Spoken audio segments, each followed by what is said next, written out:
For decades, we've been told that Europa, Jupiter's ice-covered moon, is one of the most promising places in our solar system to find life. Billions of dollars have been spent, missions have been planned, scientists have staked their careers on it, and just yesterday, everything changed. A new study published in Nature Communications suggests that Europa's ocean, the ocean we've dreamed about for half a century, might be completely, utterly dead. No energy, no geology, no life. But here's what makes this story even more disturbing. We might have been looking in the wrong place all along, while the real answer was hiding 140 million miles closer to home. Let me take you back to 1979. Voyager 1 flew past Jupiter and sent back images that changed everything we thought we knew about moons. Europa wasn't just a dead rock. Its surface was covered in cracks, ridges, and strange linear features that looked nothing like our own moon.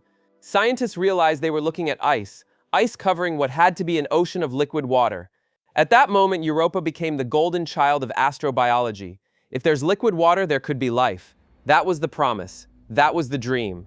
Now, I want you to think about something for a moment. When you were younger, watching the Apollo missions, we believed the universe was mostly dead, cold, empty. But over your lifetime, that's changed completely. We've discovered water on Mars, organic molecules on Titan, and oceans beneath the ice of multiple moons. The universe turned out to be far wetter, far more dynamic than anyone imagined in 1969. The place where we'd finally find proof that life exists beyond Earth. But yesterday's study from Washington University throws all of that into question. The research team, led by Paul Byrne, did something that sounds almost too simple. They modeled what Europa's seafloor actually looks like. Not the ice, not the ocean, the rocky bottom, where life would need to get its energy. And what they found should concern everyone who's been following this story. Europa's rocky seafloor is likely too strong, too cold, too geologically dead to support the kind of activity that makes life possible. Here's why that matters. On Earth, life thrives in the deepest, darkest parts of our oceans because of hydrothermal vents. These underwater volcanoes pump out heat, minerals, and chemical energy. They create entire ecosystems in total darkness, no sunlight needed. We've found tube worms, shrimp, bacteria, whole communities living off the energy from Earth's hot, active interior. For years, scientists assumed Europa would have the same thing. Jupiter's massive gravity squeezes Europa like a stress ball, generating heat through tidal forces. That heat should drive volcanic activity on the seafloor. It should create vents. It should create the conditions for life. Except the new calculations show it probably doesn't. Europa's core cooled off billions of years ago. The tidal heating from Jupiter, it's not enough. The seafloor is mechanically too strong to fracture and create those vents we need. If you could send a submarine down there tomorrow, Byrne says you'd find a quiet, cold, geologically dead landscape. Everything would be still. And in that stillness, there's probably no life. Now, before you close this video in disappointment, let me ask you something. Does this mean Europa never had life? Because that's where this story gets really interesting. Byrne himself suggests that Europa might have been much more active billions of years ago. Maybe for a brief window in cosmic time, that moon really was habitable. Maybe it was even inhabited. And then the geology slowed down, the chemical energy ran out, and whatever was there simply died off. If that's true, Europa isn't a place to find life. It's a place to find fossils, a frozen museum of what once was. But here's the question I want you to think about, and I really want to hear your thoughts in the comments. Are we giving up on Europa too soon?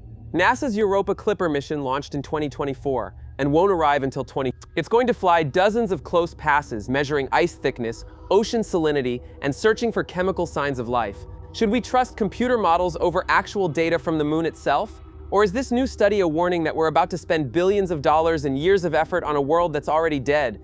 And there's another angle to this. While we've been obsessing over Europa, Perseverance has been quietly drilling into Mars rocks and finding mineral patterns that look suspiciously biological.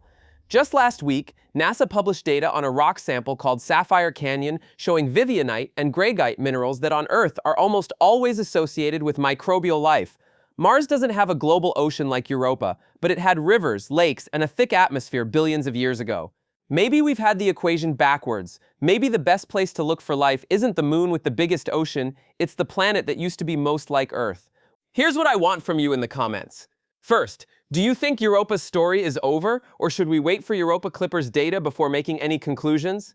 Second, if you had to bet on one place in our solar system where we'll find evidence of past or present life, where would you put your money? Europa, Mars, Enceladus, Titan? And third, does this news change how you think about the search for life beyond Earth, or does it just mean we have more mysteries to solve? The universe has surprised us before, It will surprise us again. But right now, the moon we've dreamed about for 50 years might be telling us something we didn't want to hear. Sometimes the ocean is empty, sometimes the dream dies, and sometimes the answer we're looking for is somewhere we haven't looked yet. Thanks for watching, and I'll see you in the next one.